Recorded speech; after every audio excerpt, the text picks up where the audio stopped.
You are listening to 2 Minutes in the Olive Garden. God bless you. Today's text, Ecclesiastes chapter 8, verse 2.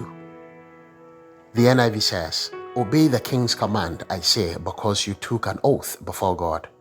The New Living Translation says, "Obey the king, since you vowed to God that you would."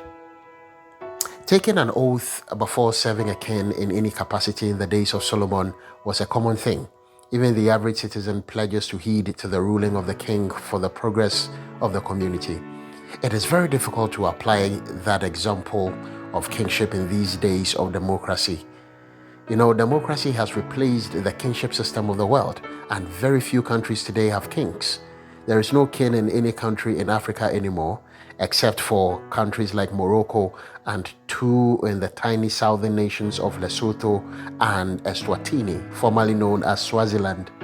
In Ghana, Nigeria, and many parts of Africa, people still use the title king to their traditional leaders because of ignorance and false projection of importance, when actually they are just glorified chiefs. Even the kingship system of the United Kingdom is fast losing its popularity and does not wield the enormous power it used to centuries ago. Though they still wield a lot of power, absolute power no longer resides in the royal house.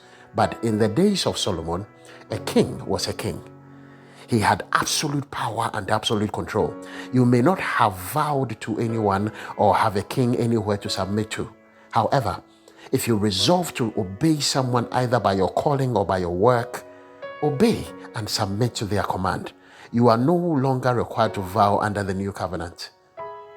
But you see, just be a man of your word, a woman of your word, and keep serving faithfully wherever the Lord has placed you to serve under some form of leadership. The shalom of Yahweh be upon you.